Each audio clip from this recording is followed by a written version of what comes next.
Part One, Section 7 of The Maine Woods by Henry David Thoreau. This recording is in the public domain. Recording by Expatriate in Bangor, Maine. Part One, Ktaadn, Section 7. In the night I dreamed of trout fishing, and when at length I awoke, it seemed a fable that this painted fish swam there so near my couch, and rose to our hooks the last evening, and I doubted if I had not dreamed it all. So I arose before dawn to test its truth, while my companions were still sleeping. There stood Ktaadn with distinct and cloudless outline in the moonlight, and the rippling of the rapids was the only sound to break the stillness.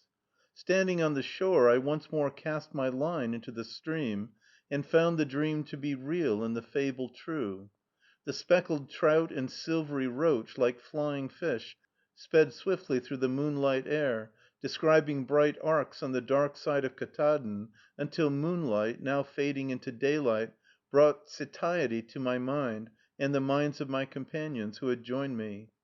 By 6 o'clock, having mounted our packs and a good blanketful of trout ready dressed, and swung up such baggage and provision as we wished to leave behind upon the tops of saplings, to be out of the reach of bears, we started for the summit of the mountain, distant, as Uncle George said the boatman called it, about 4 miles; but as I judged, and as it proved, nearer 14. He had never been any nearer the mountain than this, and there was not the slightest trace of man to guide us farther in this direction. At first, pushing a few rods up the Aboljacknagesic, or open land stream, we fastened our batteau to a tree, and traveled up the north side through burnt lands, now partially overgrown with young aspens and other shrubbery; but soon, recrossing this stream, where it was about 50 or 60 feet wide, upon a jam of logs and rocks, and you could cross it by this means almost anywhere, we struck at once for the highest peak, over a mile or more of comparatively open land, still very gradually ascending the while. Here it fell to my lot, as the oldest mountain climber, to take the lead. So, scanning the woody side of the mountain, which lay still at an indefinite distance, stretched out some 7 or 8 miles in length before us, we determined to steer directly for the base of the highest peak, leaving a large slide, by which, as I have since learned, some of our predecessors ascended, on our left. This course would lead us parallel to a dark seam in the forest, which marked the bed of a torrent, and over a slight spur which extended southward from the main mountain, from whose bare summit we could get an outlook over the country, and climb directly up the peak, which would then be close at hand. Seen from this point, a bare ridge at the extremity of the open land, Ktaadn presented a different aspect from any mountain I have seen, there being a greater proportion of naked rock rising abruptly from the forest; and we looked up at this blue barrier as if it were some fragment of a wall which anciently bounded the earth in that direction. Setting the compass for a northeast course, which was the bearing of the southern base of the highest peak, we were soon buried in the woods. We soon began to meet with traces of bears and moose, and those of rabbits were everywhere visible. The tracks of moose, more or less recent, to speak literally, covered every square rod on the sides of the mountain, and these animals are probably more numerous there now than ever before, being driven into this wilderness from all sides by the settlements. The track of a full-grown moose is like that of a cow, or larger, and of the young like that of a calf. Sometimes we found ourselves traveling in faint paths which they had made, like cow paths in the woods, only far more indistinct, being rather openings, affording imperfect vistas through the dense underwood, than trodden paths; and everywhere the twigs had been browsed by them, clipped as smoothly as if by a knife. The bark of trees was stripped up by them to the height of 8 or 9 feet, in long, narrow strips, an inch wide, still showing the distinct marks of their teeth. We expected nothing less than to meet a herd of them every moment, and our Nimrod held his shooting iron in readiness. But we did not go out of our way to look for them, and though numerous, they are so wary that the unskilful hunter might range the forest a long time before he could get sight of one. They are sometimes dangerous to encounter, and will not turn out for the hunter, but furiously rush upon him and trample him to death, unless he is lucky enough to avoid them by dodging round a tree. The largest are nearly as large as a horse, and weigh sometimes 1,000 pounds, and it is said that they can step over a 5-foot gate in their ordinary walk. They are described as exceedingly awkward looking animals, with their long legs and short bodies, making a ludicrous figure when in full run, but making great headway nevertheless. It seemed a mystery to us how they could thread these woods, which required all our suppleness to accomplish, climbing, stooping, and winding alternately. They are said to drop their long and branching horns, which usually spread 5 or 6 feet, on their backs, and make their way easily by the weight of their bodies. Our boatmen said, but I know not with how much truth, that their horns are apt to be gnawed away by vermin while they sleep. Their flesh, which is more like beef than venison, is common in Bangor Market. We had proceeded on thus 7 or 8 miles till about noon, with frequent pauses to refresh the weary ones, crossing a considerable mountain stream, which we conjectured to be Murch Brook, at whose mouth we had camped all the time in woods, without having once seen the summit, and rising very gradually, when the boatmen beginning to despair a little, and fearing that we were leaving the mountain on one side of us, for they had not entire faith in the compass, McCauslin climbed a tree, from the top of which he could see the peak, when it appeared that we had not swerved from a right line, the compass down below still ranging with his arm, which pointed to the summit. By the side of a cool mountain rill amid the woods, where the water began to partake of the purity and transparency of the air, we stopped to cook some of our fishes, which we had brought thus far in order to save our hard bread and pork, in the use of which we had put ourselves on short allowance. We soon had a fire blazing, and stood around it under the damp and somber forest of firs and birches, each with a sharpened stick, 3 or 4 feet in length, upon which he had spitted his trout or roach previously well gashed and salted, our sticks radiating like the spokes of a wheel from one center, and each crowding his particular fish into the most desirable exposure, not with the truest regard always to his neighbor's rights.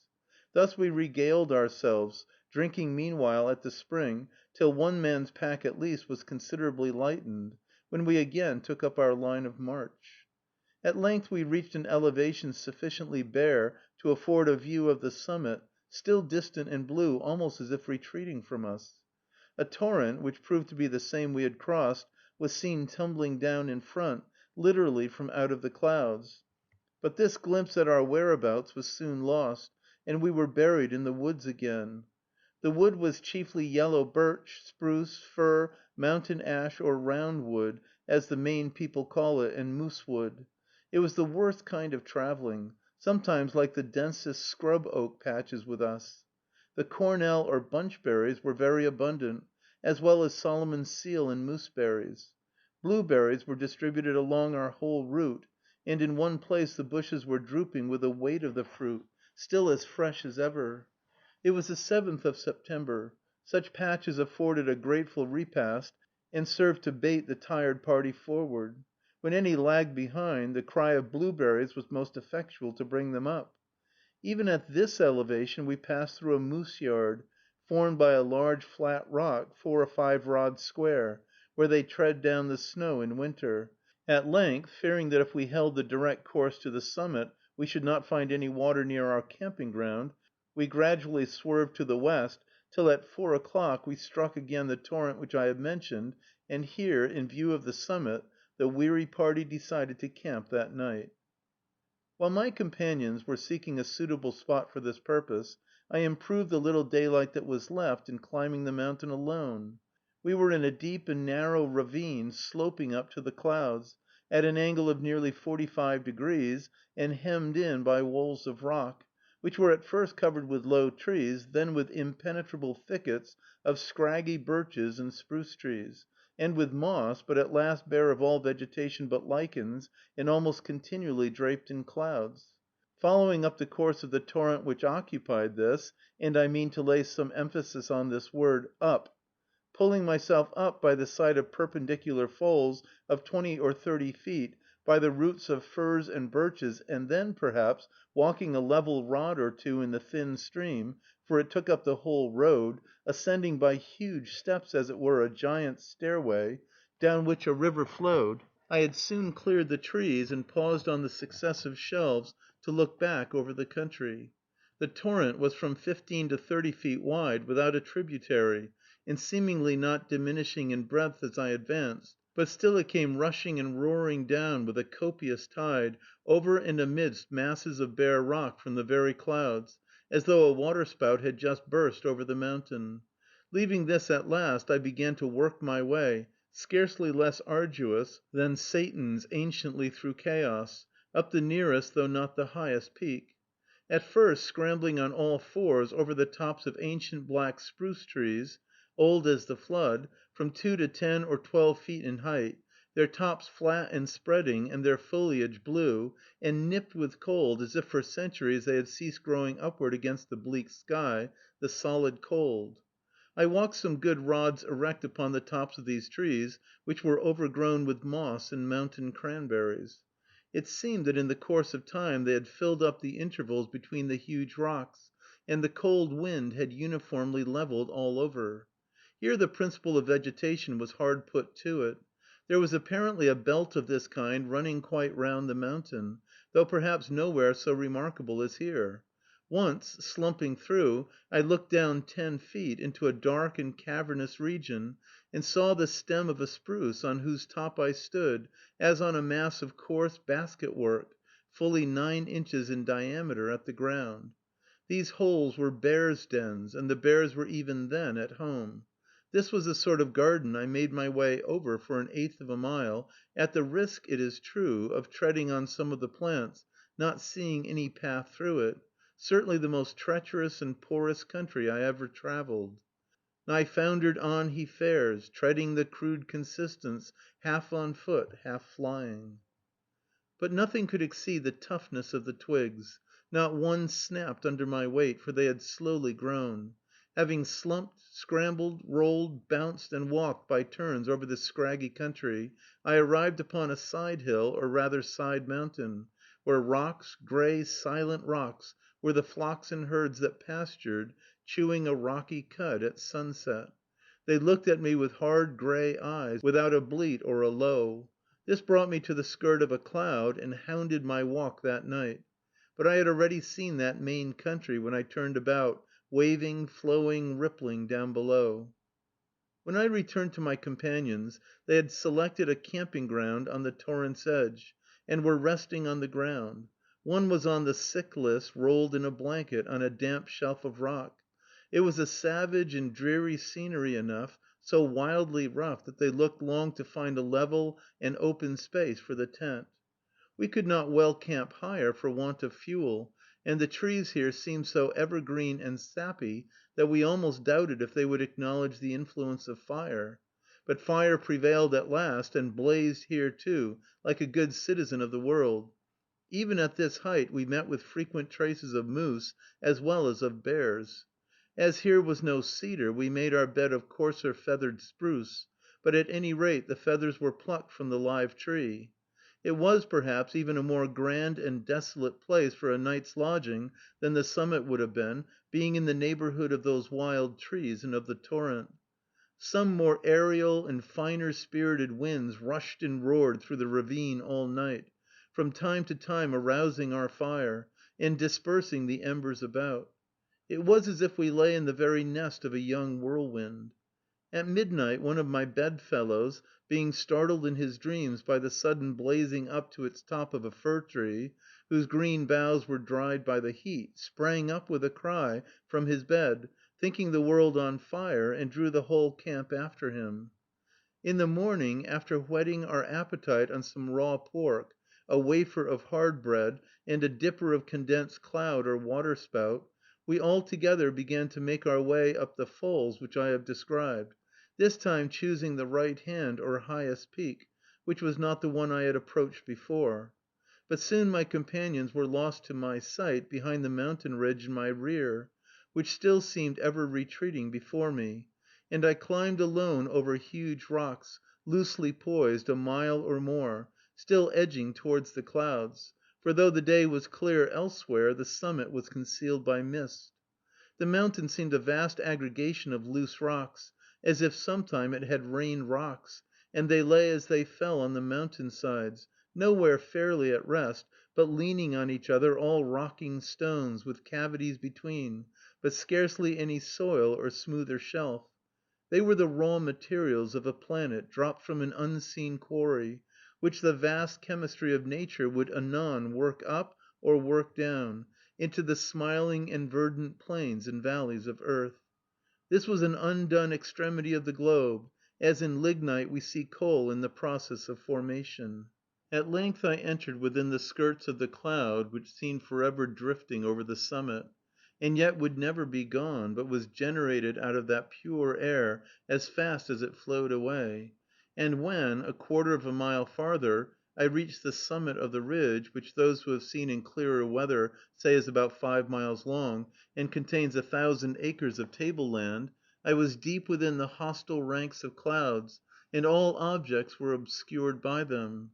Now the wind would blow me out a yard of clear sunlight wherein I stood; then a gray dawning light was all it could accomplish, the cloud line ever rising and falling with the wind's intensity. Sometimes it seemed as if the summit would be cleared in a few moments and smile in sunshine, but what was gained on one side was lost on another. It was like sitting in a chimney and waiting for the smoke to blow away. It was, in fact, a cloud factory. These were the cloud works, and the wind turned them off done from the cool, bare rocks. Occasionally, when the windy columns broke into me, I caught sight of a dark, damp crag to the right or left, the mist driving ceaselessly between it and me. It reminded me of the creations of the old epic and dramatic poets, of Atlas, Vulcan, the Cyclops, and Prometheus. Such was Caucasus and the rock where Prometheus was bound. Aeschylus had no doubt visited such scenery as this. It was vast, titanic, and such as man never inhabits. Some part of the beholder, even some vital part, seems to escape through the loose grating of his ribs as he ascends. He is more lone than you can imagine. There is less of substantial thought and fair understanding in him than in the plains where men inhabit. His reason is dispersed and shadowy, more thin and subtle, like the air. Vast, titanic, inhuman nature has got him at disadvantage, caught him alone, and pilfers him of some of his divine faculty. She does not smile on him as in the plains. She seems to say sternly, "Why came ye here before your time? This ground is not prepared for you. Is it not enough that I smile in the valleys? I have never made this soil for thy feet, this air for thy breathing, these rocks for thy neighbors. I cannot pity nor fondle thee here, but forever relentlessly drive thee hence to where I am kind. Why seek me where I have not called thee, and then complain because you find me but a stepmother? Shouldst thou freeze or starve, or shudder thy life away, here is no shrine, nor altar, nor any access to my ear.